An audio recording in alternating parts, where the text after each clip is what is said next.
भारत में 125 crore mobile phone user हैं, जिसमें से 90% प्रीपेड प्लान के यूजर हैं। सर, आज मैं प्रीपेड प्लान के जो मोबाइल यूजर्स हैं उनकी ओर से दो समस्याएं उठाना चाहता हूं। सर, पहली समस्या है कि रिचार्ज खत्म होने के बाद आउटगोइंग के साथ साथ इनकमिंग कॉल का भी बंद होना। सर, जब प्रीपेड प्लान एक्सपायर होता है या मोबाइल रिचार्ज की वैलिडिटी खत्म होती है तो आपकी आवाज बंद कर दी जाती है। फोन मेरा, सिम कार्ड मेरा, नंबर मेरा। तो सर, रिचार्ज खत्म होने के बाद आउटगोइंग कॉल बंद होना समझ आता है, लेकिन इनकमिंग कॉल बंद होना सरासर मनमानी है। सर, हमारा मोबाइल नंबर आज हमारी डिजिटल पहचान बन चुका है।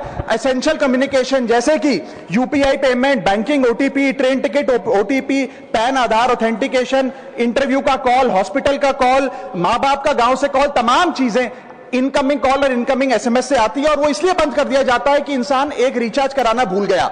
सर, इनकमिंग कॉल बंद करना is not stopping of a service, ये हमारे राइट टू कम्युनिकेशन को स्टॉप करने जैसा है। सर, जैसे आपका आधार कार्ड इसलिए एक्सपायर नहीं हो जाता कि आपने डिटेल अपडेट नहीं करी, या आपका बैंक का खाता इसलिए बंद नहीं हो जाता कि आपने मंथली डिपॉजिट जमा नहीं किया, या आपका वोटर आईडी इसलिए सस्पेंड नहीं हो जाता कि आप एक चुनाव में वोट डालना भूल गए, ठीक उसी तरह आपका मोबाइल नंबर इसलिए सस्पेंड और डीएक्टिवेट नहीं होना चाहिए कि आप एक रिचार्ज भूल गए। सर, मैं सदन में फ्री आउटगोइंग की मांग नहीं कर रहा, फ्री डेटा की मांग नहीं कर रहा, लेकिन इनकमिंग कॉल फैसिलिटी की गारंटी होनी चाहिए। मेरी 3 स्पेसिफिक मांग है। पहली, प्रीपेड मोबाइल कनेक्शन में इनकमिंग कॉल और इनकमिंग एसएमएस कम से कम 1 साल तक कंटिन्यू रहे, चलता रहे from the date of the last recharge, ताकि एसेंशियल कम्युनिकेशन चलती रहे। दूसरी, deactivation of the mobile number after 3 years. ऐसा ना हो कि आपका मोबाइल नंबर किसी को आपका मोबाइल नंबर बंद करके किसी और को अलॉट कर दिया जाए। कम से कम 3 साल का ग्रेस पीरियड देना चाहिए from the date of the last recharge. And third demand, mobile operator should introduce a low cost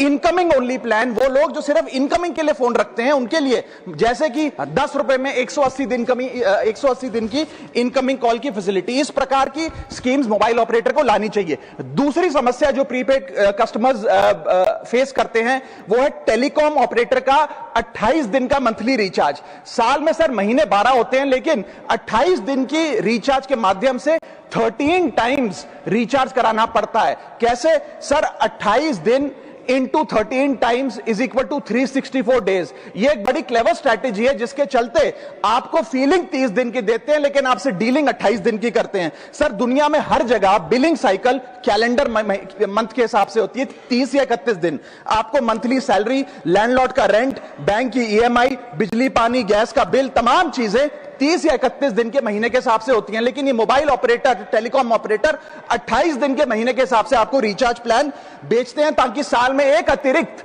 recharge आपको मिल जाए। मैं